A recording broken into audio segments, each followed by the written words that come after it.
నమస్తే. హైదరాబాద్ లో మనకి జిహెచ్ఎంసీ ఎలక్షన్స్ అయితే రాబోతున్నాయి కదా. అయితే జిహెచ్ఎంసీ ఎలక్షన్స్ అంటేనే ముఖ్యంగా మనకి ఏదైతే పరిసర ప్రాంతాల్లో వాటర్ లాగిన్స్ కానీ డ్రైనేజెస్ కానీ ఇలాంటి సమస్యలు ఉంటూనే ఉంటాయి. వాటి పరిష్కారం అనేది జిహెచ్ఎంసీలోనే దొరుకుతుంది. మరి మీకు అలాంటి ప్రాబ్లమ్స్ ఏమున్నాయి?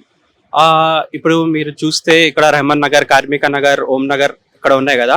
అక్కడ మీరు వెళ్ళి చూడండి, చాలా వాటర్ లాగిన్స్ అలాంటిది ప్రాబ్లమ్స్ ఉన్నాయి.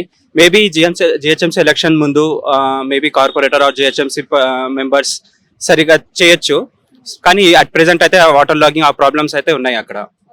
సో అంటే అక్కడ పరిసరాల్లో ఎమ్మెల్యే కానీ కార్పొరేటర్ కానీ రావడం, రెగ్యులర్ గా చెక్ చేసుకోవడం ఇలాంటివి చేస్తారా? రీసెంట్ గా ఎమ్మెల్యే కూడా వచ్చారు.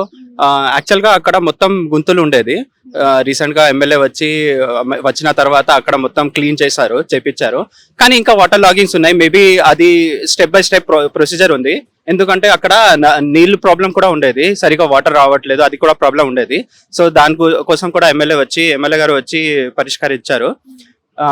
అది అందుకోసమే మొత్తం మీరు చూస్తే కార్మిక నగర్ నుంచి బ్రహ్మశంకర్ నగర్ వరకు మొత్తం గుంతలు చేశారు. మేబీ అది వాటర్ సరిగా రావడానికి కోసం, నీళ్లు సరిగా రావడానికి కోసం చేశారు. అది స్టెప్ బై స్టెప్ ప్రొసీజర్ కదా. సో ఇప్పుడు కొన్ని డేస్ లో అది సొల్యూషన్ ఏమైనా వస్తుంది అనుకుంటా, రిజాల్వ్ అయిపోతుంది. ప్రీవియస్ లో ఒక గవర్నమెంట్ ఉండే మనకి బీఆర్ఎస్. సో ఇప్పుడు కాంగ్రెస్ రావడం జరిగింది. మీకు ఏమైనా డిఫరెన్సెస్ కనిపిస్తుంది? డిఫరెన్సెస్ అంటే అట్ ప్రెసెంట్ అయితే అంతగా కనిపించట్లేదు. ఇక్కడ ఈ కాన్స్టిట్యున్సీ ఇంతకు ముందు BRS government the. So government BRS, MLA BRS, so work మంచినే జరిగింది.